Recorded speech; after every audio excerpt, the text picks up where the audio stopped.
Moi, ce qui m'a intéressé, c'est que quand il a présenté cette émission depuis Jérusalem, il a dit, voilà, on peut penser de Jésus ce qu'on veut.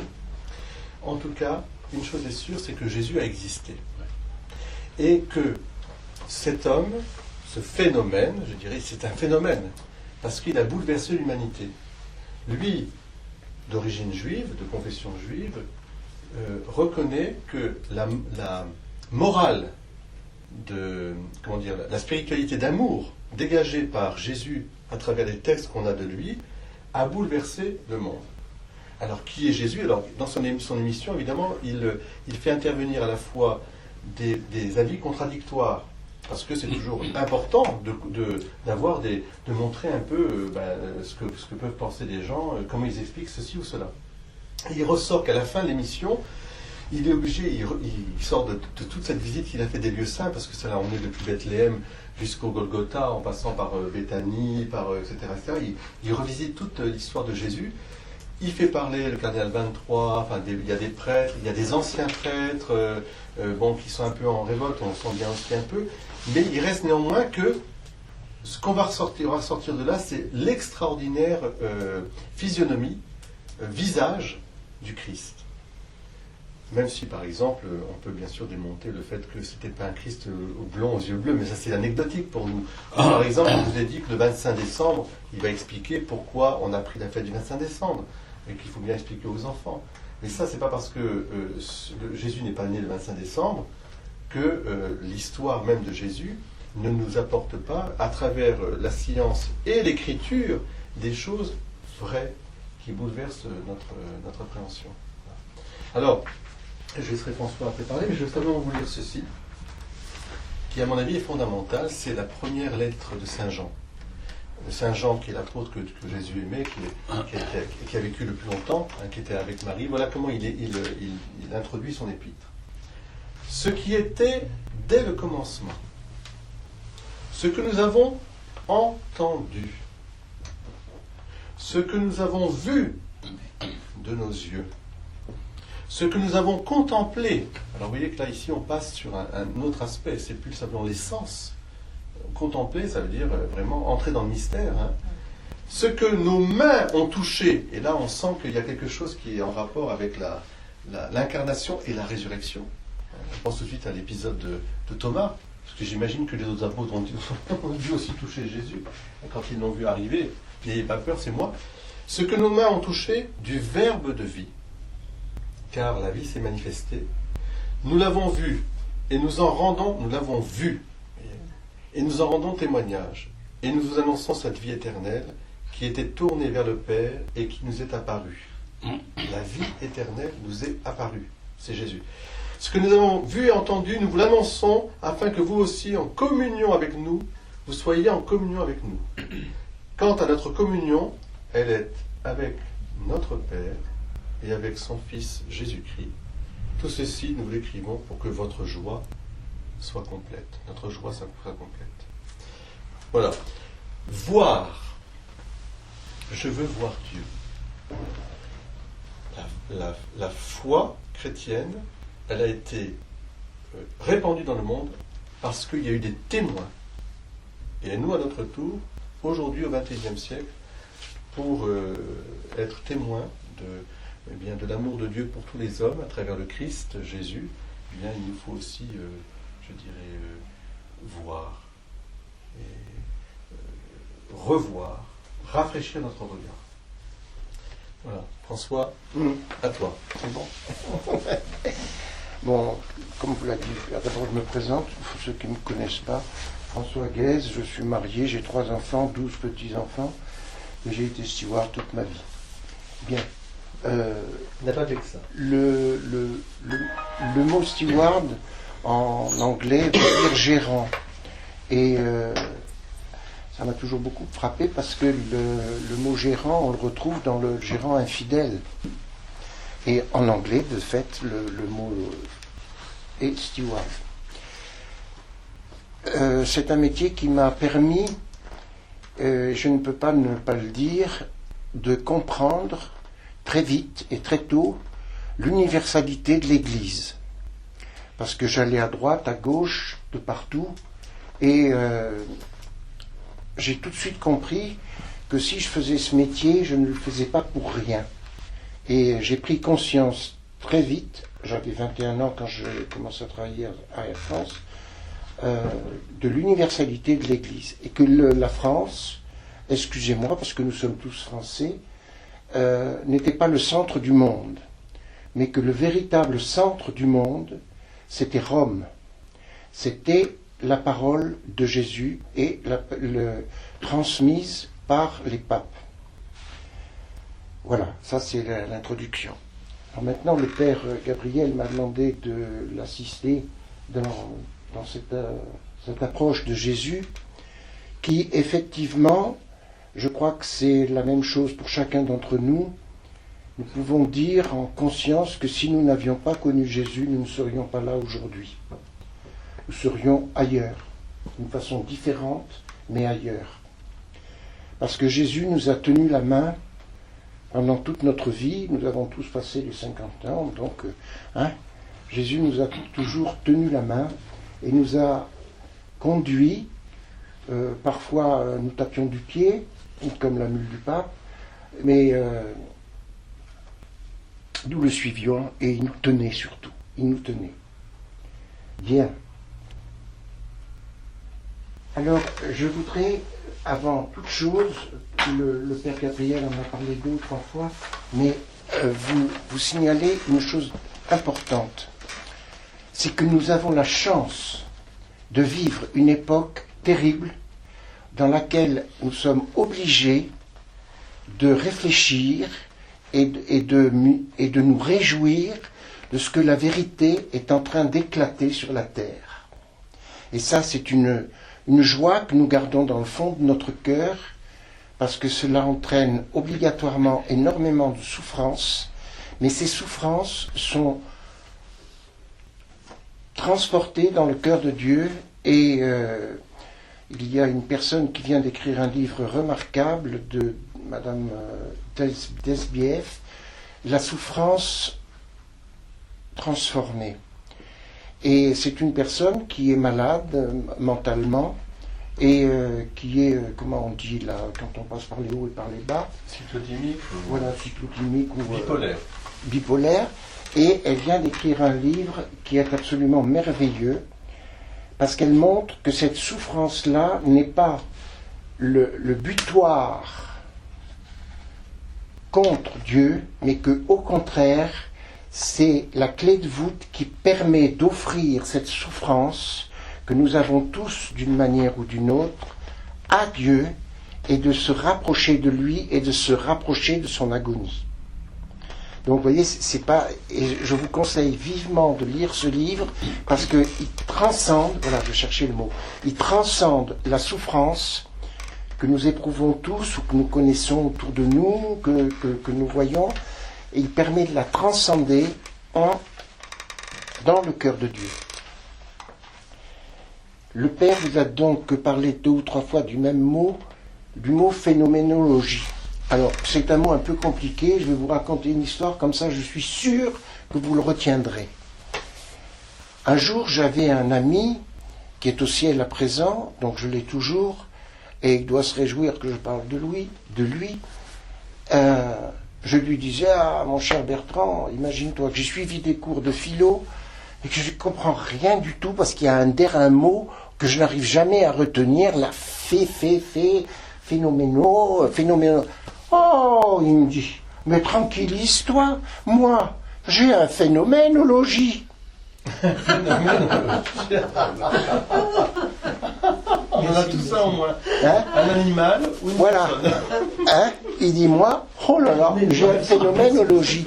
Et depuis, je remercie Bertrand, qui avait un humour formidable. J'arrive à dire ce mot d'une façon tout ce qu'il y a de plus naturelle, comme vous à présent. Qu'est-ce que la phénoménologie ? La phénoménologie, le grand partisan de la phénoménologie, c'était Jean-Paul II. Jean-Paul II a écrit énormément sur cette philosophie qui est vraiment l'une des dernières à naître, si vous voulez. Bon, on a eu des tas de philosophies, mais maintenant nous sommes en plein dedans. Qu'est-ce que c'est ? Eh bien, ça va répondre à toutes les questions que l'on peut se poser. La science, l'histoire n'est pas une science. Ça, il faut bien le comprendre. Alors, vous allez dire que je passe du coq à l'âne. Je vous donne confirmation par un livre qui vient de sortir de M. Payon, le ministre de notre Éducation. On voit d'ailleurs où ça nous mène. D'ailleurs, il n'y a pas de problème parce qu'il dit toute la vérité sur son but et sur sa vie. Bien. Et il parle de la révolution. Son livre s'appelle La Révolution de 89 inachevée ou je ne sais pas quoi. Bon. Et il montre que la révolution de 89 est vue par différents historiens, d'une façon totalement différente les unes des autres. Donc, il prouve par là, si besoin était, que l'histoire n'est pas une science, parce que si nous faisions l'expérience entre nous d'un fait que nous avons tous vu, nous le raconterions chacun d'une façon différente. Et ceci nous explique pourquoi les évangiles sont différents. Parce qu'ils sont vus par Luc, par Matthieu, par Marc et par Paul. Et Jean, bien sûr. Bien. Alors, vous voyez que l'Église, finalement, a fait de la phénoménologie avant les grands philosophes. L'Église ne démolit rien. Jamais. Cherchez dans tous les livres de l'Église, elle ne démolit pas. Elle construit sur des ruines. Mais elle construit. Alors, nous avons des tas d'églises qui ont été faites sur des anciens temples. Par exemple, Saint-Jean. Hein? Et nous avons en particulier ce qui nous rapproche aujourd'hui, la fête de Noël. Donc la fête de Noël, si vous voulez, on l'a mis le 25 décembre, l'Église l'a instituée le 25 décembre pour de multiples raisons. L'Église ne démolit rien. Elle a donc construit sur quoi? Sur la lumière. Qu'est-ce qu'est venu apporter Jésus dans notre planète? La lumière. Il est venu apporter l'amour qui est notre lumière. Hein? Donc, il fallait trouver une date pour Jésus, pour la naissance de Jésus. Je vous fais remarquer au passage qu'il n'est question de neige nulle part dans les évangiles. Il est né, on ne sait pas quand, mais l'histoire des bergers qui viennent à la crèche, nous on y met un peu de farine sur les arbres pour faire la neige, ça fait bien, mais ça y est pas dans les évangiles. Donc il a pu naître aussi bien un 15 juillet ou un 16 juillet, pour ne pas dire le 14. Bon. Donc voilà pour ce qui est de Noël. Noël, la lumière. Quand fête-t-on la lumière? À partir du moment de sa naissance. Quand est-elle? Le 21 décembre, lorsqu'il y a le solstice d'hiver. Donc Jésus, l'Église a mis Noël sur le 25 décembre parce que c'était la naissance de la lumière, la naissance d'un monde nouveau, hein, d'un monde nouveau, puisque nous allons avoir l'hiver, où nous allons bourgeonner, hein, tout ce qui va éclore au printemps et ce qui va apporter du fruit pendant l'été. Si vous faites du jardinage un peu de temps en temps, à présent, vous vous apercevrez que les bourgeons d'hiver, qui vont être là pendant tout l'hiver, sont déjà là. Ils sont déjà là. Et ils vont éclore au printemps. Bien. Troisièmement, l'Église donc construit sur des ruines mais ne démolit rien. Elle a vu l'importance qu'avait cette fête de la lumière chez tous les païens.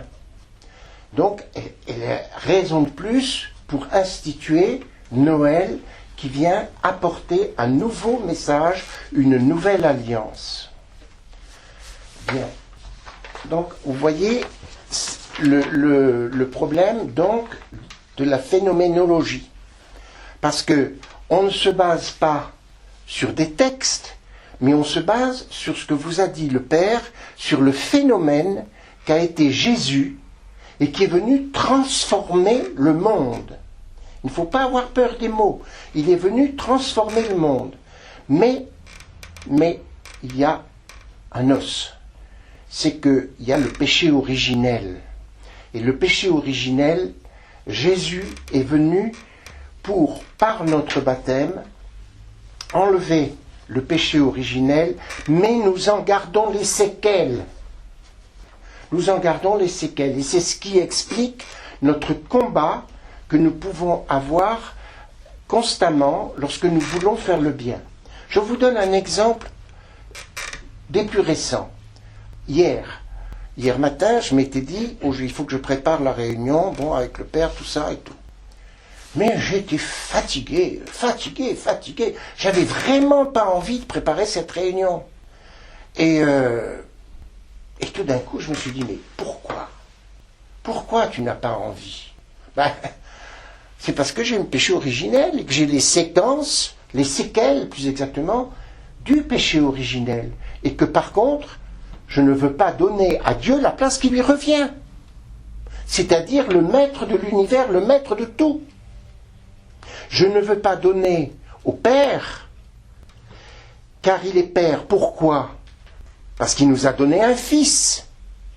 Et ce fils, c'est mon frère.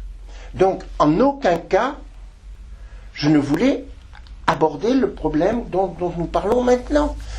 Et il a fallu que je me foute des pieds au cul pour arriver à...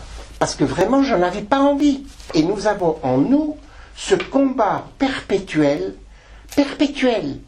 de reconnaître que nous dépendons d'une force qui est le Père et dont nous n'avons pas envie de dépendre. Hein ? C'est tout le problème de l'homme. Voilà pour un exemple, si vous voulez, qui peut se comprendre dans toutes les réactions que l'on peut entendre à l'heure actuelle. C'est dimanche, je suis fatigué, je ne vais pas à la messe. C'est le jour de semaine, c'est ceci, je ne vais pas à la messe et tout. Il faut bien se dire, bien comprendre que nous supportons les séquelles, malgré nous, du péché originel. Le baptême nous rend fils du Père, frère de Jésus, mais nous gardons les séquelles. C'est comme quelqu'un qu'on a amputé, il aura mal à la jambe qui n'a plus. Hein ? Voilà. Je peux rebondir sur ce que tu dis, puisque aussi nous travaillons de concert. L'aspect phénoménologique, c'est que d'abord, ce qui est important, c'est je dirais, cette vision, cette apparition, on pourrait dire, cette irruption d'un homme appelé Jésus, qui, toute sa vie, a parlé d'un Dieu qui est Père, a parlé des relations entre les hommes qui en font d'eux des frères et sœurs, parce que, issus justement d'un même Père. Nous sommes les enfants de Dieu, comme on dit. Et cette vision, cette proximité, ensuite les évangélistes ou les apôtres, ceux qui ont écrit, l'ont écrit, comme disait François, avec leur propre caractère, leur propre angle de vue, tout en rappelant bien le caractère historique, c'est-à-dire ils n'ont pas inventé une histoire. Attention, l'évangile, ce n'est pas une histoire au sens des histoires qu'on racontera à des enfants. C'est vraiment un événement historique qui s'est passé, ce que nous avons vu, ce que nous avons entendu, etc. Nous vous le rapportons, mais chacun sous l'angle qui est lié à son éducation, à sa culture, etc., etc. Ce qui veut dire qu'il n'y a pas d'antinomie entre la parole écrite et puis la parole qui s'est fait voir et qui s'est fait entendre, etc. Il n'y a pas d'opposition. Mais il y a, je dirais, des complémentarités. Ce qui veut dire aussi que lorsque nous lisons l'Évangile, nous ne devons pas oublier qu'on a affaire à un livre historique, d'une certaine manière, mais, comme toute histoire, elle est difficile à envisager. C'est pour ça qu'on aime bien, quand on lit un texte de l'Évangile, voir les synoptiques plus Saint Jean, pour voir un peu. Hein. parce que, d'une part, elle nous ramène au passé. Quand je suis ramené au passé, eh bien, la première chose que j'ai besoin de faire, c'est de comprendre l'époque passée, pour mieux comprendre la parole de Dieu. C'est ce qu'on appelle l'exégèse, refaire de l'exégèse. Et la preuve, c'est que parmi vous, je pense que beaucoup d'entre vous, vous êtes allés en Terre Sainte, et que quand on est allé en Terre Sainte, eh bien, on revient, on ne lit plus l'Évangile de la même façon, parce qu'on a vu les lieux. Et qu'on s'est un peu immergé dans la mentalité un peu du pays. Et qu'il y a des choses qui nous paraissent beaucoup plus... voilà, qui sautent aux yeux. On était passé à côté. Mais ça montre aussi la limite. Parce que le passé, je ne peux jamais faire revenir le passé. Le passé, c'est passé. Je ne vis qu'au présent. Donc refaire le lien entre le passé et le présent, c'est quelque chose qui est difficile et qui demande évidemment aussi un effort. C'est pour ça d'ailleurs que je trouve que la liturgie, pour cela, est très pédagogique. Parce que la liturgie part du principe que nous avons besoin de répétition. Et que ces textes que nous revoyons chaque année, qui reviennent, etc., et bien chaque année, quand nous les relisons, chaque année, il y a quelque chose de nouveau. Où on approfondit. Ce qui donne d'ailleurs à cette parole de Dieu un caractère, je dirais, divin, éternel. Il y a quelque chose d'éternel. Le péché originel, dans ce qui va nous limiter, c'est que, vous savez qu'à cause du péché originel, en fait, notre intelligence et notre volonté sont blessées parce qu'il y a ce qu'on appelle, d'abord, François y faisait allusion, les passions, ça peut être notre corps, si vous voulez, la fatigue, je suis fatigué, j'ai pas envie, qui fait que ça va à contre-courant de la volonté que je voudrais. Et la volonté va faire obstacle à l'intelligence, parce qu'elle va dire, je ne veux pas. Même si l'intelligence voit, je ne veux pas. C'est ce qui se passe. Donc pendant que l'intelligence est obscurcie, la volonté est affaiblie, et les passions sont déréglées, comme on dit. Et on a à lutter constamment. Voilà. Voilà pourquoi d'ailleurs que lorsque, chez les moines, on ouvre la parole de Dieu, on commence toujours par se purifier, par réciter une prière, un peu comme les icônes, ceux qui font les icônes, qui font des retraites avant de peindre. Parce qu'on considère que face à la parole de Dieu, qui est un phénomène qui nous dépasse pour rentrer dans le noumen, ce qu'on appellerait le noumen, c'est-à-dire l'essence, il faut passer par ce phénomène. Mais ce phénomène, il faut se purifier l'essence pour pouvoir le regarder. Et bien, on a besoin de se préparer. Et donc, en général, les moines ouvrent la parole de Dieu, se mettent à genoux, commencent par une prière à l'Esprit Saint, commencent par invoquer l'Esprit Saint, en demandant « Esprit Saint, viens nous éclairer » parce que nous ne savons pas prier, nous ne savons pas regarder, nous ne savons pas... Puis on a plein de distractions, plein de choses, etc. Et puis tout simplement, Seigneur, qu'as-tu... C'est la parole de Charles de Foucault. Seigneur, aujourd'hui, que veux-tu me dire? Que veux-tu me dire? Je ne demande pas forcément de connaître tout, surtout, mais que ta parole touche mon cœur comme elle a touché les apôtres, les disciples, les femmes, etc. Et que c'est parti dans le monde entier. Ce que nous avons vu, ce que nous avons entendu, etc. Voilà. C'est ça l'objet, au fond, de notre propos ce matin, et dans les jours qui vont suivre, dans les semaines, c'est que je voudrais, moi personnellement en tout cas, répondre à cette invitation que m'avait donnée un bon père spirituel dominicain. Tu ne deviendras vraiment un bon chrétien que le jour où tu seras fasciné, au sens le plus amoureux du terme, fasciné par le visage de Jésus. Je dis, mais comment Jésus, je ne l'ai pas vu. Regarde. Regarde. Ça ne veut pas dire que tu ne feras pas des études théologiques, tu ne feras pas des études philosophiques, tu ne feras pas des études historiques, etc. Mais regarde. Ouvre ton cœur. Ça se passe là. Ça se passe bien sûr là, mais ça se passe là, au plus profond. Ce que dit, bien sûr, je ne peux qu'approuver ce que dit le Père Gabriel. Et je pense à une chose assez importante que je vous dis comme ça, comme transition. Je ne sais pas si vous avez vu le film La Passion, qui a fait beaucoup couler d'encre. Moi, il y a une chose qui m'a stupéfaite dans ce film, c'est qu'on ne voit très peu le visage de Jésus. Très très peu. Quand il est à Gethsémani, c'est vraiment la pénombre. Ensuite, bon, il est déformé par tous les coups qu'il reçoit et tout, ce qui fait qu'on a du mal à voir le visage de Jésus. Et je me dis, quelle idée de génie cet homme a eue. Parce que si nous mettons des images de Jésus, à part le suaire, ça c'est vraiment quelque chose de très très particulier, et moi personnellement j'y crois. Bon, mais je comprends qu'on n'y croit pas. Et je fais le saut pour vous dire que le visage de Jésus, si on met une image devant, il ne faut pas que cette image vous empêche de voir au-delà de l'image. C'est le problème de l'icône. Une icône, vous savez que la beauté dans les icônes n'existe pas. Une icône peut être laide à nos yeux,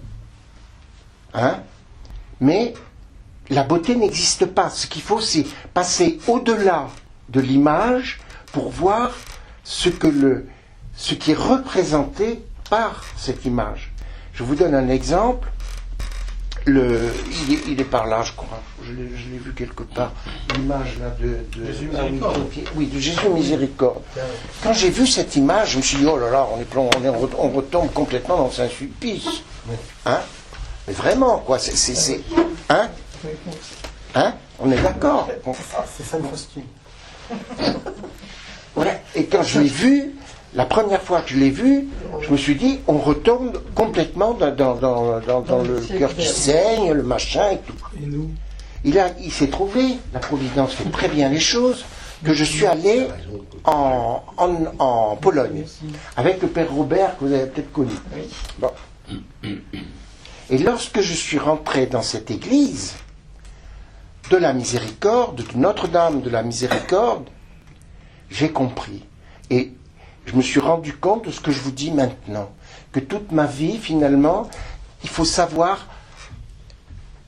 transcender les choses et aller au-delà des choses. Je crois que c'est un des avantages que nous avons avec l'âge. Et c'est pas pour rien que le pape, comme beaucoup de prêtres et d'évêques, disent que nous avons un rôle fantastique dans l'Église, nous les vieux, nous les grands-parents, parce que par notre regard, par notre explication, par nos gestes, nous pouvons dire à nos petits-enfants, si on n'a pas pu le dire à nos enfants, à nos petits-enfants qui nous regardent et pour qui nos rides, ils ne les voient pas. Les enfants, les petits-enfants ne nous voient pas du tout comme nous voyons. Et pour eux, les rides, ça n'a pas d'importance. Ce qui compte, avant toute chose, c'est notre sourire. C'est notre cœur. C'est nos bras ouverts. Et là, nous retrouvons le Jésus de la crèche. Et nous revenons à Noël. Nous devons... Et à partir de ce moment-là, je n'ai plus vu ce tableau du tout avec le même regard. J'ai vu le regard de Sœur Faustine dedans. Mais c'est vrai, écoutez, Sœur Faustine entre nous, elle était mais plus bas que terre, elle savait presque pas lire et écrire. C'était une sœur convers. Vous savez, les sœurs convers, c'est celles qui n'avaient pas de dot. C'est celles à qui on faisait passer la serpillière dans les couvents. Et il m'est arrivé, puisque je me suis occupé de personnes en fin de vie, de m'occuper d'une sœur justement en fin de vie, et qui était sœur convers. Alors je lui ai dit un jour, écoutez, je vous apporte le bon Dieu, mais la semaine prochaine, quand je passerai, je vous apporte le bon Dieu et préparez-lui un bouquet de toutes les fleurs que vous avez semées dans votre vie, comme nous, grands-parents, et vous ne les avez pas vues germer, parce qu'elles sont parties. Et la semaine d'après, j'arrive, et je dis alors, ce bouquet de fleurs, vous savez ce qu'elle m'a dit, cette sœur convers? La plus belle rose qui est dans le bouquet, c'est Jésus qui l'a mise. Elle avait tout compris. Elle avait tout compris. Hein. Alors, le coup du bouquet de fleurs, je vous dis tout de suite, c'est classique. Hein. Quand on est dans ce domaine on va voir les mourants, bon, c'est classique. Mais elle, c'est la seule réponse que j'ai obtenue, qui vraiment m'a transporté de joie. La plus belle rose qui a été mise dans le bouquet, c'est Jésus qui l'a mise. Elle est allée droit au paradis. Elle n'est pas passée par le blanchiment du purgatoire. Hein. Non, parce que pour avoir compris la chose directe. Hein. Bon. François, simplement, est-ce que on peut demander, comme ça, à chacun d'entre nous, ceux qui veulent, hein, personne n'est obligé de répondre, mais comme tu aimes bien aussi le faire, pour chacun d'entre nous, comment nous voyons Jésus? Quel est le visage de Jésus qui apparaît et où est-ce que nous le voyons? Voilà, peut-être deux questions en une. Hein, par exemple, ben voilà, si quelqu'un veut... Annie. Mais pour moi, c'est un compagnon de chaque instant. Très bien. C'est un frère. De chaque instant. Oui. Oui. Et dans le mot compagnon, qu'est-ce qu'il y a dedans? Ben, il est à côté de moi. Voilà. Aussi bien dans la joie que dans l'épreuve. Et dans l'épreuve, je m'accroche à lui. Puis-je vous demander une question, parce que c'est important dans ce que vous dites. Qu'entendez-vous par compagnon? Est-ce que vous connaissez l'étymologie du mot compagnon? Non, je ne me suis pas arrêtée à ça, non. Eh bien, vous allez voir, ça va vous éclairer. C'est celui qui mange le même pain que vous. Oui, voilà, c'est ça. Hein? Un compagnon, Avec... c'est celui qui mange le même pain. C'est joli, ça. Et, eh bien, vous voyez par là, ce que vous venez de dire, c'est la communion. Oui. Lorsque nous communions, tous ensemble, nous mangeons tous le même pain. Nous sommes tous compagnons, nous sommes tous... Vous voyez? Oui, merci de me le rappeler. Non, mais c'est parce que il y a des choses qui sont tellement simples, et nous vivons une période d'intellectualisme. Oui, oh là là, ça boue, hein. Bon, et on oublie les choses les plus simples. Compagnon, celui qui mange le même pain que moi. Puis on répète les mots sans savoir. Voilà. C'est ça, on répète toujours les mêmes mots et on ne sait pas ce qu'ils veulent dire. Est-ce que simplement je peux aussi dire qu'est-ce qui, dans l'image véhiculée de Jésus-Christ, pourrait être un obstacle? Qu'est-ce qui serait un peu opaque ou interrogation ou autre? Alors moi, Donc il y a deux questions. Qu'est-ce que pour vous qui est Jésus? Et puis pour vous au contraire, qu'est-ce que surtout n'est pas Jésus qu'on essaie de vous présenter? Évidemment, ce qui me choque toujours, qui m'a choqué, c'est sa passion, c'est sûr. Mais bon, moi, c'est plutôt l'image du ressuscité. Voilà, c'est à lui que je m'accroche. D'accord. Mais c'est vrai que la passion du Christ, ça m'a toujours bouleversée à un point que... Bouleversé, oui. mais pas révolté. Ah non, pas révolté, mais vraiment bouleversé. Non, je dis ça parce que parmi nos paroissiens, il y a une personne que nous connaissons qui ne vient plus trop à la messe et qui ne vient jamais à la messe pendant le temps de la Passion. Ne supporte pas, à une horreur de la croix. Ah oui. Alors, ça renvoie certainement à des expériences malheureusement douloureuses, hein, certainement, il y a des choses, mais plus profondément de ça, c'est qu'il pense, parce que pour justifier ça, il estime que cette vision du Christ crucifié, c'est l'Église, enfin ce sont les hommes qui l'auraient inventé, mais que si Dieu était Dieu, Dieu n'est qu'amour, il n'a pas pu faire souffrir son Fils. Et c'est une grande question derrière. Donc il est pour une religion, je dirais, de paix et d'harmonie, sans la croix présente. Oui, parce que la croix, ça ramène toujours à cette question, comme vous avez parlé des intellectuels tout à l'heure, mais vous aviez raison. En fait, quel est ce père qui fait mourir son fils? Voilà, ça c'est le gros truc. Bien sûr. Là. Bien sûr. Donc ça c'est première chose, donc la passion, le compagnon et la passion. Oui. Michel. Moi, c'est le plus facile à prier. C'est Jésus, c'est le plus facile à prier. Parce que Dieu le Père, il est trop loin. La Sainte Vierge, moi, c'est pas mon truc. La Sainte Vierge, c'est pas mon truc. Alors, c'est Jésus. D'accord. Jésus, donc celui avec qui je peux rentrer en communion de prière plus facilement. Oui, lui demander les choses, c'est à Jésus. Je suis le chemin, la vérité et la vie. Bon. Et qu'est-ce qui vous plaît pas en Jésus? Enfin, de ce que vous avez pu entendre, vous êtes dit, mais c'est pas possible que Jésus soit ça. Moi, je me suis jamais posé beaucoup de questions là-dessus. Bon. Je crois bêtement. Et puis, du moment qu'on me le dit, eh ben, c'est que c'est vrai. La foi simple. Non, non, elle n'est pas simple, mais Mais je faites trouve que confiance. c'est aussi facile de croire que de ne pas croire, quoi. Pourquoi se poser des tas de questions et dire oh, ben, je crois pas, pourquoi ne pas croire, quoi. Non. On en a beaucoup parlé, il y en a en réunion, il y en a qui ne croient pas à la résurrection, il y en a qui. Ben, je sais pas, moi je dis il n'y a qu'à lire les textes, dans tous les textes on vous le dit, ben, c'est aussi facile de croire ce qui est écrit que des histoires. Quoi. Jean-Claude. Jésus. Jésus, comment je pourrais dire, on lui fait confiance, on l'aime. Qu'est-ce qui te fait. Qu'est-ce que tu aimes en Jésus? Son visage. Cet amour qui Cet amour. voilà, c'est ça, vis-à-vis de ses frères, de ses enfants, quoi. Son amour. Ça. Et dans la présentation que tu as pu recevoir de Jésus quand tu étais jeune ou autre, dans ton catéchisme, est-ce qu'il y a des choses qui t'ont paru, qui t'ont fait obstacle ou pas, ou tu étais un peu comme Michel en disant de toute façon moi je croyais parce que voilà, je me posais pas trop Oui, de un peu ça aussi. Ouais. La foi simple. Gisèle, toi, quand tu parles aux enfants de Jésus, qu'est-ce qui te plaît? Qu'est-ce qui te fascine? Qu'est-ce qui te rend heureuse avec Jésus? Toi, je sais. Qu'est-ce que tu m'as dit un jour? Où est-ce que tu es allé il n'y a pas longtemps? Tu es allé où? Dans quel lieu de pèlerinage?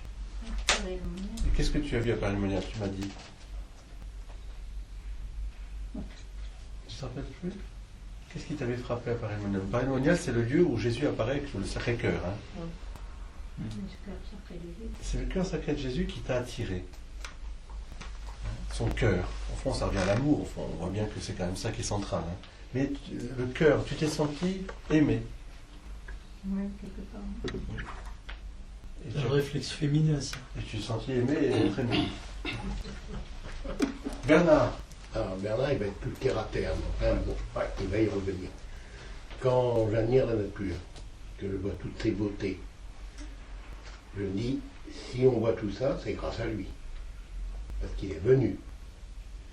À Paray-le-Monial, j'ai admiré un matin un lever de soleil sur ce paysage blanc. Je me suis dit, mais quelle beauté, c'était magnifique. Ça m'a marqué. Le beau. Le beau. Et après, ce qui m'a marqué aussi, c'est dans cette église, ou la chapelle, je ne sais plus, où Jésus se partage le cœur. Oui. Ça, c'est le plus beau qu'on puisse voir. Il nous donne son cœur à nous tous. Et c'est là que je crois vraiment en lui, parce qu'il rentre au profond de nous, il vient nous voir, il nous aide. Et je crois qu'il m'a aidé tout le temps et m'aide encore. Le compagnon, on revient un peu à la même chose. Hein. C'est joli cette image, du beau aussi. Pierre. Eh bien, Pierre, il a été éduqué pendant 13 ans par les pères de Notre-Dame de la Salette pendant 8 ans, et puis 5 ans par les frères maristes. Les frères maristes, eux, ça a été très différent. C'était les études secondaires, donc il fallait y mettre de l'intelligence, etc. Mais les pères de la Salette, eux, c'était « Oh là, il y a ça, faut pas franchir ». Alors bon, et on a fini par m'appeler Fouille-merde. Oui, c'est un Fouille-merde. C'est pour ça que tu es devenu inspecteur des impôts. Peut-être en définitive. Alors le Fouille-merde, maintenant je vais vous parler de ma foi. Le Fouille-merde, il a plongé dans la Bible. Il en a rejeté les 5 dixièmes, ou les 6 dixièmes, ou les 9 dixièmes. C'est impossible. Il n'y a personne qui n'a lu la Bible en entier. Il n'y a personne. Même pas vous. Si. En entier? Ah oui. Bon, passons. Je suis, non mais Annie aussi.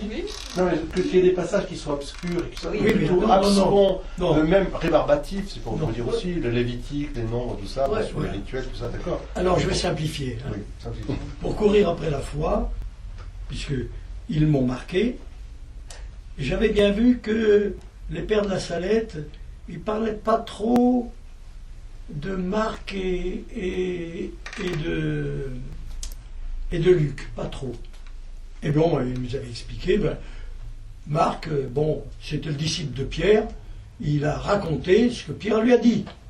Il n'a pas inventé, Marc. Voilà. Et quant à ce qui concerne Luc, alors lui, il était disciple de Paul. Paul n'a pas rencontré Jésus, imaginez ce qui s'est passé. Bon, donc, il y a deux qui sont indiscutables, les plus forts en matière d'éducation catholique, c'est Matthieu, mon pote des impôts, comme moi, Matthieu, et Jean. Et quand vous lisez, par exemple, je suis perdu pour l'instant dans l'Eucharistie. L'Eucharistie, je m'excuse de le dire, il n'y en a qu'un qui en a parlé terre à terre. C'est Matthieu. Il a raconté ce qui est dit dans nos Eucharisties. Il a raconté la scène complète. Jean ne l'a pas fait. Il n'a pas raconté la scène. Mais il a raconté tout ce qu'il avait entendu et qui avait très précisément à l'Eucharistie. Si bien que si vous voulez connaître véritablement qu'est-ce que c'est que l'Eucharistie, il faut d'abord écouter Matthieu, mon pote, et puis après, lire un passage possible de Jean. Mais Jean, par contre, ça je vous le donne, hein, Jean, il a son 6e chapitre qui en est plein. C'est plein de l'Eucharistie. Voilà. Mais maintenant, Pierre, Plein de vie. plus précisément pour vous, Jésus, qu'est-ce qui vous fascine chez Jésus? Ah, mais je le mets comme... Vous êtes Dieu, mais quel est le trait? Bon, allez, je vais jusqu'au bout. Je n'ai pas eu de père, vous le savez. Enfin, j'en ai eu un, mais je ne l'ai pas connu. Et lui, et lui, il est comme moi, puisque Joseph n'a pas été son père. Oui, il a Donc, dit, oui. voilà. Nous sommes tous les deux... Voilà, c'est ça qui vous plaît. C'est tous les deux Bien du sûr. Saint-Esprit. Bien sûr. C'est ça qui vous plaît. Voilà, donc tout à en fait, on rejoint un peu le compagnon. Il Oui, me absolument, comprend, il me absolument. comprend. Hein, il est, voilà. Il est mon frère, il est comme Il est moi. mon frère. Bon, Il n'a voilà. pas eu de père matériel. Oui, Voilà, c'est clair. c'est clair. Moi j'en ai eu un, mais je ne l'ai pas connu. Je ne sais pas comment il s'appelle. Bon, Dieu le connaît. et je m'en fous. Bon. En plus. bien pas le content. Allez. Non mais Pierre, je trouve que vous allez fort quand même, hein, Pourquoi? parce que vous venez de dire que Jésus c'est votre frère, que Matthieu c'est votre pote, et vous nous avez toujours dit que vous étiez carrément l'image de Zachée. Oui. Vous Ah oui. avez des relations, cher ami. Isaïe. Isaïe aussi. Isaïe. Je ne voulais pas me mettre en valeur. Ah, vous avez réussi. Colette. Moi, c'est le cœur de Jésus en union avec Marie. Oui. Les deux. Les deux. Ça a toujours La, été. la tendresse de Jésus et de Marie visite dans les évangiles aussi, l'un pour l'autre. La proximité aussi, je trouve que c'est vrai. Pour rebondir sur le film de Mel Gibson, si tu regardes bien, ce qui est important chez Mel Gibson dans La Passion, c'est pas le visage, c'est le regard. Tous les personnages sont regardés par Jésus. Et tous regardent Jésus.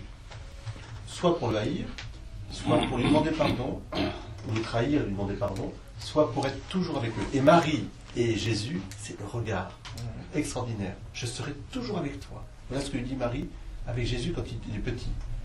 Et je serai toujours avec vous, c'est ce que dit Jésus à la fin des temps. Je serai toujours avec vous, hein, nous dit Jésus. Voilà. Le cœur et le cœur qui s'unissent, notre cœur aussi qui s'unissent. Jésus, pourquoi je t'aime? Marie, pourquoi je t'aime? Jésus, pourquoi je t'aime? Est-ce qu'il y a quelque chose qui vous a choqué dans la vie de Jésus ou pas? Non. Il n'y a pas des éléments qui font problème, quoi, qui posent problème, comme on dit. Dans son amour, le don de sa vie m'a sauvé. Dans sa présence quotidienne, tous les jours. Pour moi, c'est tout. Mais d'ailleurs, Jésus miséricorde, Ouais. j'ai confiance en toi. Voilà. Il m'a sauvé. Et il m'a sauvé. Alors ça, à mon sens, je crois que le visage de Jésus apparaît au fond de notre cœur, comme disait Bernard aussi, plus profond, quand on sent qu'il nous a aimés, c'est-à-dire qu'il a donné sa vie pour Oui, nous. ça c'est. Il nous a sauvés. C'est une expérience, évidemment, qui nous touche et dont l'écriture, justement, la Sainte Écriture, la Bible, tout entière d'ailleurs, alors là, tout entière, nous parle de ce dessein d'amour de Dieu depuis que la création existe. D'ailleurs, la création elle-même est le fruit de l'amour de Dieu, qui court à travers. Adam, où es-tu? Où es-tu? Où es-tu? Je te cherche, je te cherche. Comme ma fiancée, comme mon épouse, etc. Je te cherche, je te cherche. Je te laverai de toutes tes souillures, etc. Ça, c'est tout au long. Et tout ce qui se passe en alentour, c'est ça. Même le péché, et surtout le péché. Surtout. Même David, les guerres, tout ça. Et à coup arrive Jésus. Je dis, mais voilà, je viens vous annoncer, au fond, ce que vous pressentez au fond de vous-même. Dieu, on l'appelle Papa. Papa. Papa Dieu. Père. Voilà. Quelque chose de... Moi, ce qui me touche personnellement quand je vois la figure de Jésus, c'est évidemment d'abord ce que vous avez dit, c'est ce compagnon, c'est-à-dire celui qui prend, qui mange ce pain avec moi, qui partage ma vie, qui la comprend et qui, au plus profond de ma vie, qui me porte, voilà, qui me sauve. Chaque jour, il me sauve. Chaque jour. Il est sauveur pour moi. Jésus-Christ, Fils de Dieu, sauveur. C'est la profession de foi, voilà, simple. Jésus-Christ, Fils de Dieu, sauveur. Et après, moi, ce que j'aime chez lui, c'est cette tendresse, cette compassion qu'il a, cette force. Un peu comme, on en a eu une image avec Jean-Paul II, on aura peut-être avec Pape François, mais moi je connaissais bien Benoît XVI aussi, j'avais beaucoup d'estime aussi pour lui, mais Jean-Paul II, ce qui m'avait frappé, c'est « N'ayez pas peur », c'est la phrase de Jésus. C'est-à-dire, je viens avec vous. Je viens dans les favelas, je viens dans les moments où il y a la guerre, je viens dans les moments où on ne croit plus, etc. On est désespéré. N'ayez pas peur. Je suis là. Je suis là. N'ayez pas peur. Au-delà du voile, il y a quelque chose. N'ayez pas peur. Jésus. François. Oh ben moi, je rejoins le point de vue de Annie. Je dirais pas compagnon, mais je dirais ami. C'est mon seul ami. J'ai pas peur de le dire. C'est mon seul ami. Parce que lui seul me comprend. Et puis voilà. Et bon, ben. Alors j'étais très gêné pendant très longtemps par cette affection. Mais maintenant que le pape Benoît XVI, oui, c'est Benoît XVI, qui a écrit sa première encyclique là. Et qu'il a eu le courage de parler de l'amour. Je dis bien le courage parce que il s'est attaqué au problème de l'éros. C'était le premier. L'éros l'agapé, il a oublié, mais malheureusement, paraît-il que c'était trop compliqué à mettre dans une lettre, il a oublié le philia. C'est-à-dire qu'il y a l'éros, philia et ensuite agapé. Et donc j'ai été très heureux de voir de lire cette encyclique, parce que pour moi Jésus c'est vraiment un ami, c'est un ami, voilà, et voilà. Et en fait, on le sent comme ami ou comme compagnon, etc., parce qu'on ne se sent pas jugé. Voilà. Absolument. Ah, mais il ne peut pas nous juger.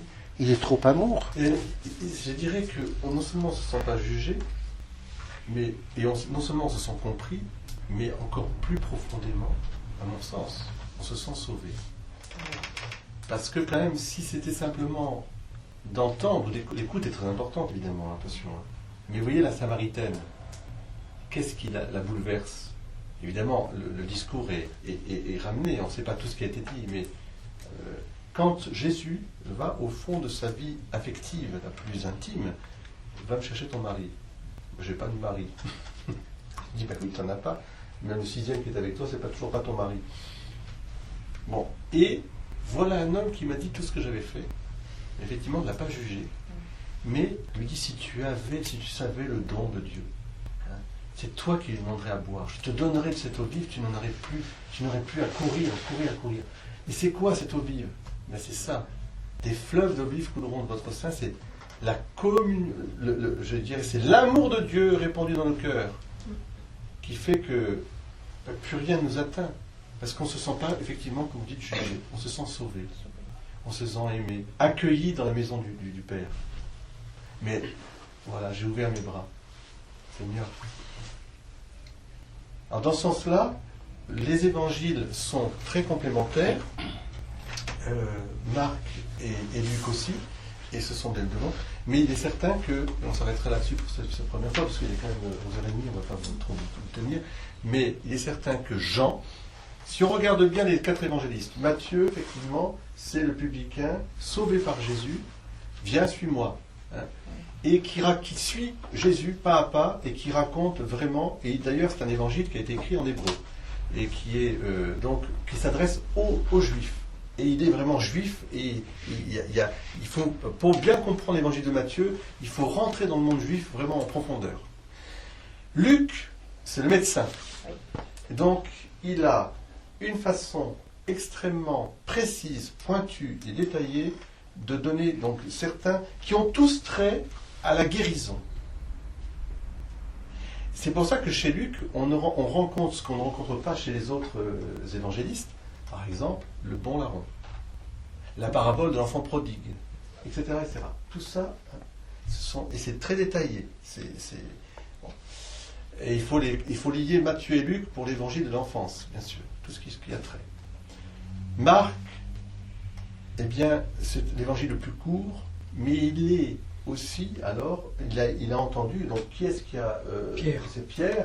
Pierre avec Marc, on peut être certain que Marc donne là aussi, dans cet évangile qui est le plus court, des détails que nous n'avons absolument dans aucun des autres évangiles.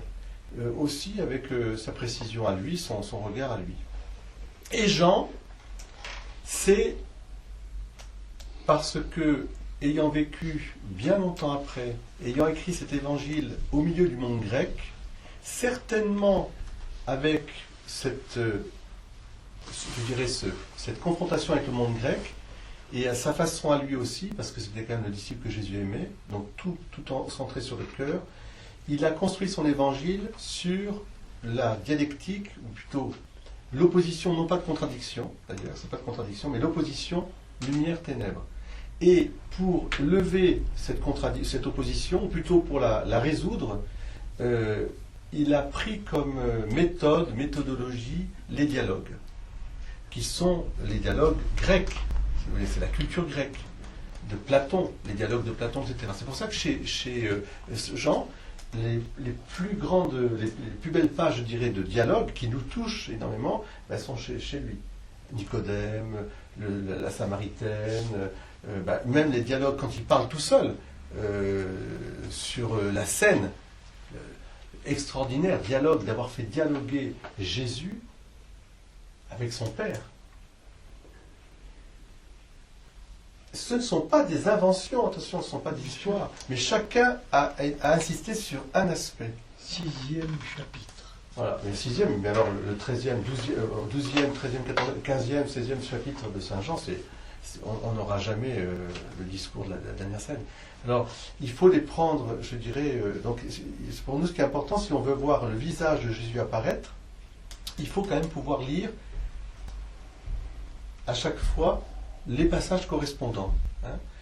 Et quand c'est un passage unique, le lire, comme disait très bien Pierre, si j'aborde l'Eucharistie, je ne peux pas uniquement me centrer sur le récit de la scène, mais je dois lire le 6e chapitre de Saint Jean, et aussi, parce que Saint Jean, vous savez très bien pourquoi il a écrit ça, le lavement des pieds.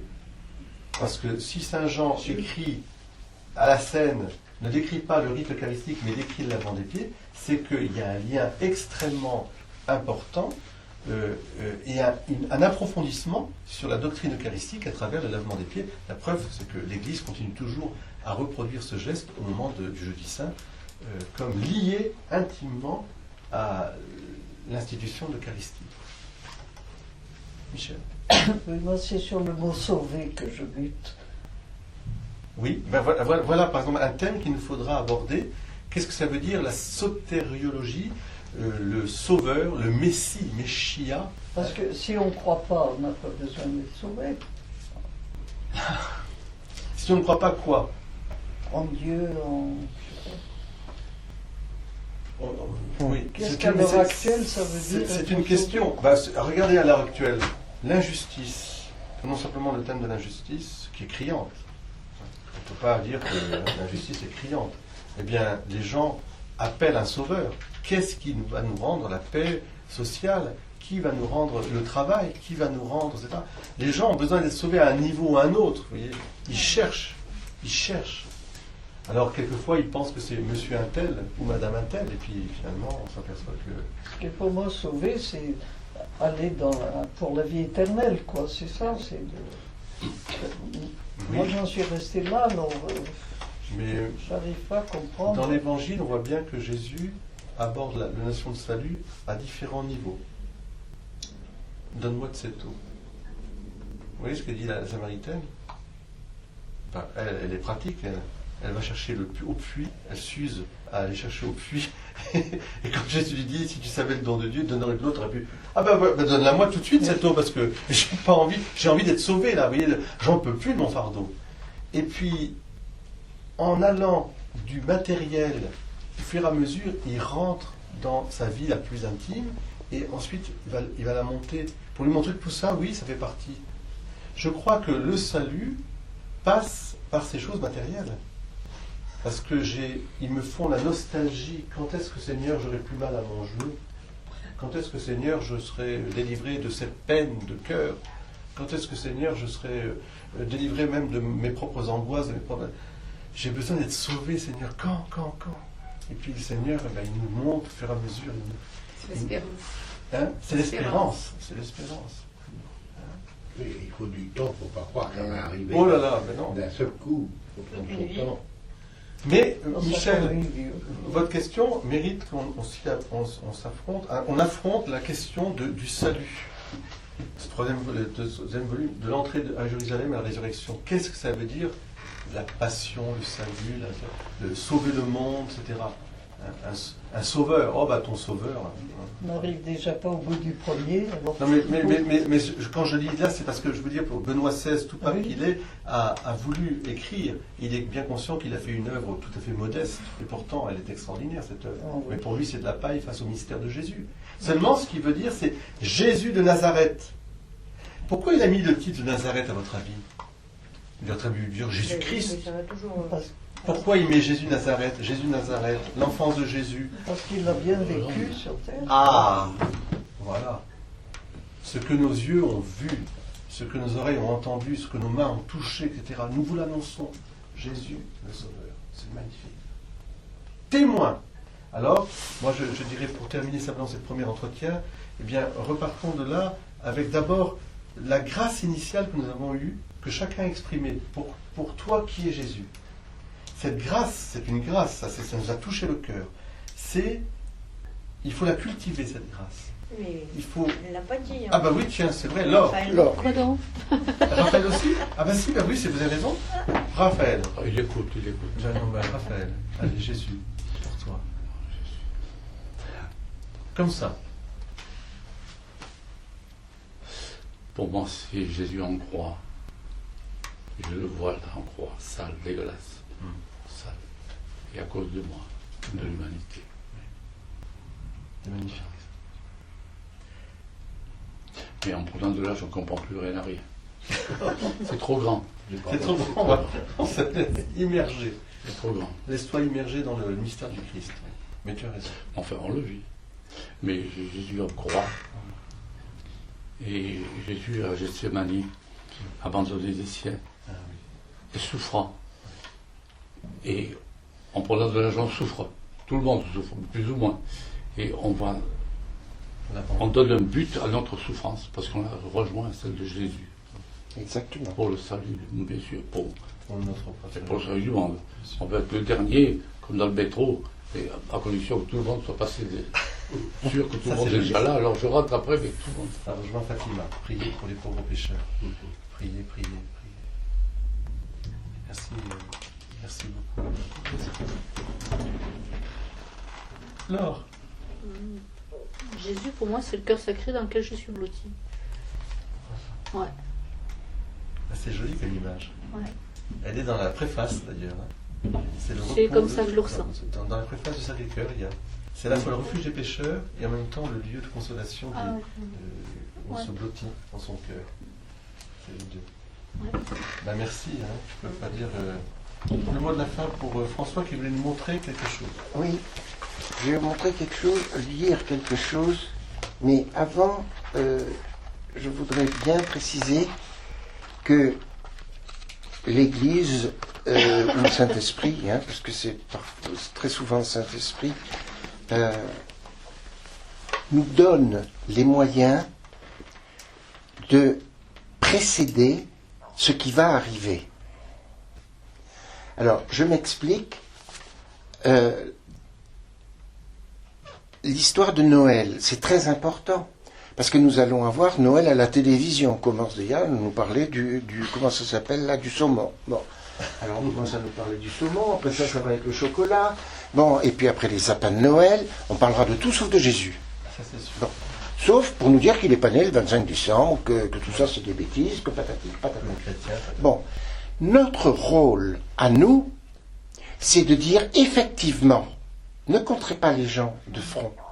Ça ne sert à rien. Mais effectivement, vous avez raison, il est peut-être pas né le 25 décembre. Mais voilà pourquoi. Alors, est-ce que tu sais ce que c'est que le calendrier grégorien? Est-ce que tu sais ce que c'est que le calendrier justinien? Et vous verrez que les gens, à ce moment-là, ils commencent à se poser des questions, en commençant par se gratter la tête ou se frotter les oreilles. Bon, puis vous leur expliquerez. Et vous leur expliquerez que le calendrier justinien a été fait avec des erreurs de -4 pour la naissance de Jésus. Et pourquoi a-t-on trouvé ces erreurs? Parce que l'Église, soucieuse de la vérité, a fait des recherches. Et c'est d'ailleurs un moine qui a découvert le calendrier justinien. Bon, je vous passe sur les histoires de calendrier parce que c'est très très compliqué. Il y a des jours en plus, des jours en moins, enfin bon, c'est très compliqué. Mais on s'est aperçu par le calendrier justinien, par les erreurs qui ont été commises dans ce calendrier, que Jésus ne pouvait pas être né en l'an 2000. Parce que, en l'an 0. Parce que il y avait le recensement, qui avait lieu 4 ans avant. Il y avait autre chose encore. Je ne me rappelle plus, je l'ai marqué là. L'étoile des mages. Bon, l'étoile, vous savez que les gens ont beaucoup cherché sur cette étoile et que finalement, ça s'avère relativement vrai. Je dis bien relativement vrai. Qu'il y a eu un signe dans le ciel pour nous montrer, voilà, disons un signe dans le ciel pour nous montrer qu'il allait se passer quelque chose d'extraordinaire. De même, puisque tu en parles, de l'aurore boréale qui s'est passée avant la guerre de 14. Hein? Et paraît-il qu'il y en a eu une dernièrement. Enfin, ça, je ne sais pas, je ne l'ai pas vu. Hein. Alors, on verra en temps voulu. Bien. Et l'Église, soucieuse, avant toute chose, laisser de côté toutes ces histoires de pédophilie, de tous ces trucs-là, c'est vraiment de la mesquinerie, c'est de la bêtise. L'Église, c'est plus que ça. Hein. C'est un Charles de Foucault, c'est un Edith Stein, ce sont ces gens dont on ne parle pas. On n'en parle qu'après leur mort. Hein, parce qu'on voit l'œuvre qu'ils ont fait. C'est un Père Kolb, c'est Élisabeth de la Trinité. Vous voyez, je vous cite des saints de notre époque. Un Jean-Paul II, hein, que nous avons vu à la télévision. Bon, voilà, c'est ça l'Église. Ce sont ces gens qui font l'Église et qui sont l'Église. Hein. C'est pas toutes nos histoires de curés qui se marient, de curés qui défendent. On s'en fout de tout ça. C'est sans importance. Ce qui a d'importance, c'est Jésus. C'est Jésus qui est venu pour nous aider parce que en tant que fils du Père, il nous aime. Et son plus grand amour, il veut nous le prouver, et il nous le prouve de la façon la plus terrible. Vous nous sommes tous parents, nous savons ce que nos enfants nous ont fait pleurer. Hein? Ben, disons, on peut le dire. Nos enfants nous ont fait pleurer. Pleurer de chagrin, pleurer parce qu'ils n'ont pas réussi dans leur vie, parce que ceci, cela. Bon, nous pouvons pleurer sur nous-mêmes parce que nous avons commis des erreurs dans notre vie, parce que ceci, cela. Eh bien, Jésus et son Père ont eu conscience que cet amour, comme disait Marthe Robin, n'est pas compris. Hein? Et bon, je vous ai cité Marthe, je m'en excuse parce que j'aime pas beaucoup en parler. Il se trouve que je l'ai vu plusieurs fois. Et de cet amour qui n'est pas compris. Or, j'ai trouvé dans ce petit livre qui est fait pour les enfants, mais vous savez ce que dit Jésus, hein, il nous faut renaître d'en haut. Il nous faut renaître avec un cœur d'enfant. Sinon, nous ne comprenons rien du tout. Ce Fils est Jésus. Pourquoi Dieu, son Père, l'a-t-il envoyé? Parce que les hommes, dans leur péché, se sont détournés de lui. Pourtant, Dieu les avait créés avec un tel amour. Il leur avait remis toute sa création.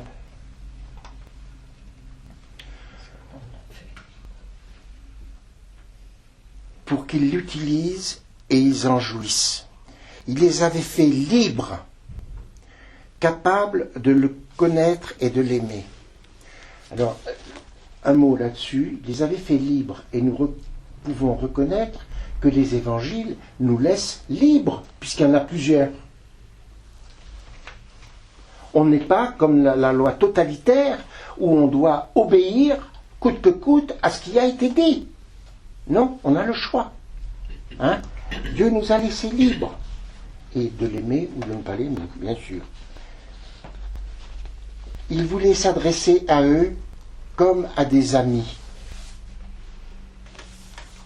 Je n'avais pas remarqué le mot ami. Et désirait leur faire tout partager. Son propre bonheur et sa propre vie. Quel est le bonheur de Dieu? On peut se poser la question. Mais le bonheur de Dieu, c'est de faire notre bonheur. Je prends un exemple. Nous sommes parents ou célibataires, peu importe. Quelle est notre plus grande joie? C'est de voir qu'on fait plaisir. Hein? C'est ça notre plus grande joie. Mais la joie de Dieu, c'est la même. C'est lui qui nous a inspirés de faire plaisir. C'est lui. Moi, vraiment, c'est une chose merveilleuse. Alors, on en a vu Jésus, on a vu Dieu comme un juge. Mais oui, il le fallait. Parce que quand on était petit, on nous disait, ne mets pas le doigt dans la prise. Et puis après, ben, on a compris. Hein, une fois qu'on s'est brûlé, hein, on s'est électrocuté, on a compris pourquoi il nous disait de ne pas mettre le doigt dans la prise. Bon, si on l'avait écouté directement, on ne se serait pas électrocuté. Ben voilà. Vous voyez, c'est ça le monde. C'est ça le monde. Le monde ne veut pas de Dieu. Bon, ben on en voit les conséquences. On en voit les conséquences. Mais réjouissons-nous. Réjouissons-nous. Parce que, en voyant les conséquences, j'allais dire, que l'homme est capable de faire, quand on pense aux crimes qui ont été commis pendant le XXe siècle, c'est le siècle où il y a eu le plus de morts. Hein? Pensez que depuis 2000, le nombre de martyrs catholiques, je dis bien catholiques et chrétiens, mais c'est quelque chose de fantastique. Autant de martyrs hein? il y a un siècle. Bon, pourquoi? Parce qu'il va naître de ce sang quelque chose de beau, dont nous sommes artisans. Malgré notre âge, par notre prière, par nos pensées, par nos rechignements. Moi, quelqu'un m'appelait ronchonneau. Et j'ai toujours dit, ben c'est vrai, je suis ronchonneau, parce que je cherche toujours... il y en a un fou de merde, ronchonneau, enfin voilà, quoi, c'est le peuple de Dieu. Hein, bon. Mais voilà que dans leur liberté, les hommes ont préféré leur lumière personnelle à celle de Dieu. Ils se sont détournés de lui et volontairement lui ont désobéi. Ce fut leur malheur. Le mal est entré dans leur cœur et leur devint impossible sans son aide de retourner à son amour. Et je vais répondre à votre question par ce texte. Alors Dieu décida quelque chose d'inouï. Dans sa tendresse infinie pour l'homme, il décida de le sauver en renvoyant son propre fils sur la terre. Son fils qu'il aimait beaucoup, son fils qu'il aimait par-dessus tout, celui qui était avec lui depuis toujours. Rappelons-nous la phrase du credo. Non pas créé, de même nature que le Père, et par lui tout a été fait. Non pas créé. Seul Dieu, le Père, a été créé, puisque créer veut dire faire quelque chose de rien. C'est ça que ça veut dire. Créer, c'est faire quelque chose de rien. Seul Dieu est créateur. C'est le seul. Bon. Son Fils est né de lui. Jésus est né, il est lui, c'est compliqué à expliquer. Il y a des grands théologiens là-dessus. Bon. Donc, ce qu'il faut voir, c'est tout l'amour qu'il y a entre Jésus et le Père, donc le Saint-Esprit. C'est tout simplement la création implique le temps. Dieu est éternel. Pourquoi il est éternel? Parce que Dieu n'est qu'amour. L'amour est éternel. Il n'y a pas de commencement ni de fin. Et c'est un mystère. Évidemment, quand j'ai dit ça, je n'ai fait que aller dans le mystère un peu plus profondément. Mais il faut bien comprendre que évidemment, Dieu, quand il crée forcément des choses qui ont eu un commencement et auront une fin. Et même si après on est voué à l'éternité, et que c'est lié, c'est une œuvre d'amour. Mais en Dieu, Père, Fils et Saint-Esprit, c'est d'ailleurs eux trois qui créent, ensemble, ils sont dans l'œuvre de la création, ils sont éternels, et la plus belle définition évidemment de l'éternité qu'on ait pu donner, c'est Saint Jean, Dieu est amour. Dieu est amour, 3 mots. Alors, je vous dis donc, sauvé en envoyant son propre Fils sur la terre, son Fils qu'il aimait beaucoup, son Fils qu'il aimait par-dessus tout, celui qui était avec lui depuis toujours. Mon Fils Jésus dira aux hommes, c'est merveilleux ça, merveilleux, qui je suis, parce qu'il me connaît. Il leur montrera combien je les aime. Il les aimera pour moi, parce qu'il sait que mon plus grand plaisir, c'est de faire plaisir. Il les sauvera de leurs péchés. Il leur révélera que je suis leur Père. Il leur apprendra à prier. Notre Père qui es aux cieux. Vous avez vu qu'il a fallu 40 ans, et Pierre a dû être très content, pour changer la phrase qui chiffonnait notre ami Pierre. Il a fallu 40 ans à l'église. L'église n'est jamais pressée. Jamais. Parce que Dieu ne l'est pas. Mais la phrase a été changée. Bien sûr. Et tu vois, il faut du temps. J'ai mis le mot pape, moi, pour ça. Ah ben, tu as bien fait. Moi aussi, je lui écris, mais il ne me répond pas. Toi non plus. Ah ben, voilà, ça fait rien, il est tout courant.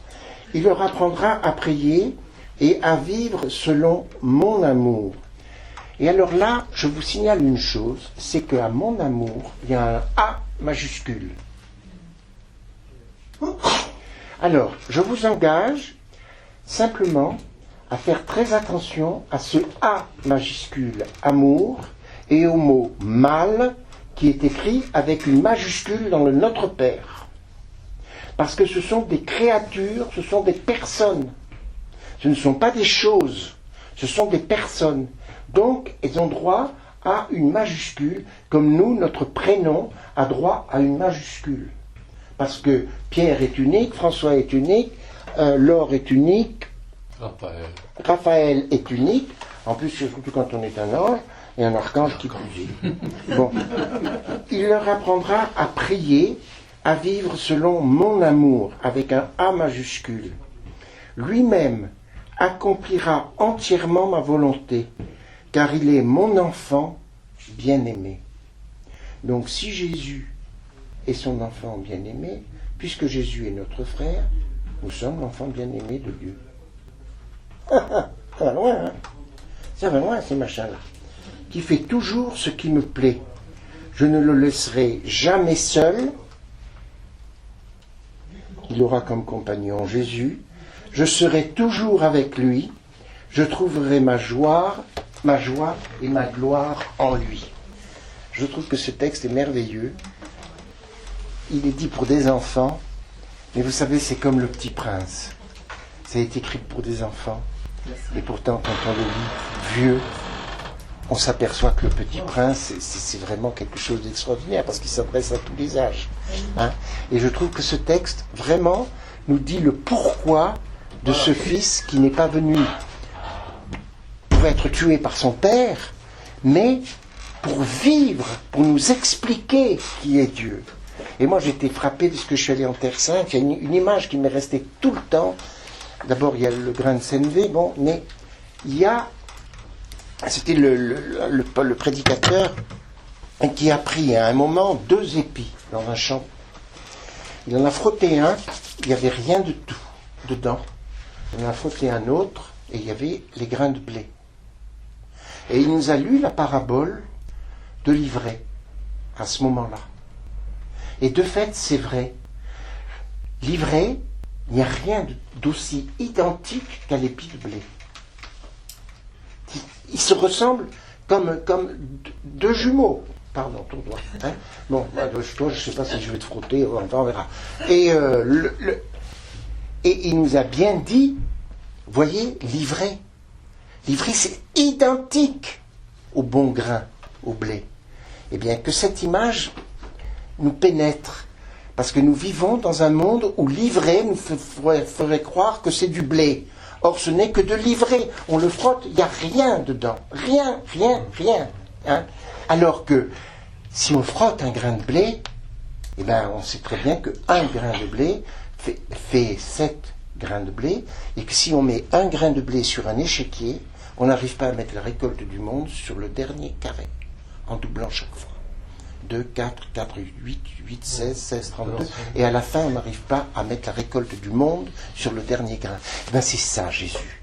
C'est vraiment le type, pardon de parler comme ça, qui nous a ouvert les yeux sur un monde merveilleux qui est le monde de son Père. Et moi, la réalité. C'est le monde de son Père. Et regardez comme il est bon, puisque quand il est sur la croix, il dit pardonne-leur, ils ne savent pas ce qu'ils font. Ils ne savent pas qui tue ton amour. Hein, c'est merveilleux. C'est un cri d'amour à toi. Non, mais voilà, ça va s'arrêter là, parce que c'est l'heure. Mais je vous propose la prochaine fois, donc ce sera sur le bulletin, je pense que ce sera le jeudi prochain, mais on verra l'heure, si ce matin ou l'après-midi. Mais peut-être de commencer par aborder la question justement de l'enfance de Jésus, le visage, comment nous apparaît Jésus enfant, qu'est-ce qu'on peut y voir, voilà, peut-être alors avec les questions qui se posent sur Bethléem, sur le recensement, sur voilà, un enfant parmi les autres, voilà, quelque part, l'enfance de Jésus, ce serait peut-être bien, parce que je crois que le visage de Jésus, le visage d'enfant de Jésus, puisque Jésus nous a dit, si vous ne devenez pas comme des petits enfants, hein, vous n'entrerez pas dans le royaume des cieux, il faut peut-être regarder là, puisque Jésus est l'homme par excellence, dans son humanité, que nous devons imiter pour devenir vraiment fils et filles de Dieu, enfants de Dieu. Nous avons à nous configurer au Christ. Alors à travers les questions que vous pouvez vous poser par rapport à Noël, par rapport à l'épiphanie, les rois mages, l'étoile, etc., il y a plein de choses à dire, mais surtout en contemplant le petit tout, le nouveau-né. Et puis son enfant, jusqu'on pourrait aller jusqu'à sa bar vista, donc jusqu'à 2 ans, au moment où la première manifestation, on peut dire, personnelle de sa divinité, enfin de sa conscience d'être aux affaires de son Père. Merci à vous. Cette conférence, on va même dire plus que ça, on va dire, je vous propose de dire l'Angélus, puisque ça va être l'heure, et en disant la prière de Marie, l'Angélus va nous faire l'incarnation et la rédemption, et puis la prière de Marie, c'est Marie, mère de Jésus, hein, qui nous aime. L'ange du Seigneur qui l'annonce à Marie, et la Conçue du Saint-Esprit. Je vous salue Marie, pleine de grâce, le Seigneur est avec vous. Vous êtes bénie entre toutes les femmes, et Jésus, le fruit de vos entrailles, est béni. Sainte Marie, Mère de Dieu, priez pour nous pauvres pécheurs, maintenant et à l'heure de notre mort. Amen. Voici la servante du Seigneur. Qu'il nous soit fait selon votre parole. Je vous salue Marie, Pleine de grâce, le Seigneur est avec vous. Vous êtes bénie entre toutes les femmes, et Jésus, le fruit de vos entrailles, est béni. Sainte Marie, Mère de Dieu, priez pour nous pauvres pécheurs, maintenant et à l'heure de notre mort. Amen. Et le Verbe s'est fait chair. Il a habité parmi nous. Je vous salue Marie, Pleine de grâce, le Seigneur est avec vous. Vous êtes bénie entre toutes les femmes, et Jésus, le fruit de vos entrailles, est béni. Sainte Marie, Mère de Dieu, priez pour nous pauvres pécheurs, maintenant et à l'heure de notre mort. Amen. Priez pour nous, Sainte Mère de Dieu. Afin que nous soyons dignes des promesses de Jésus. Prions. Seigneur, daigne répandre ta grâce dans nos âmes, afin qu'ayant connu par la voix de l'ange l'incarnation de ton Fils Jésus-Christ, nous arrivions par sa passion et par sa croix à la gloire de la résurrection par le même Jésus-Christ notre Seigneur. Amen. Amen. Du Père et du Fils et du Saint-Esprit. Amen.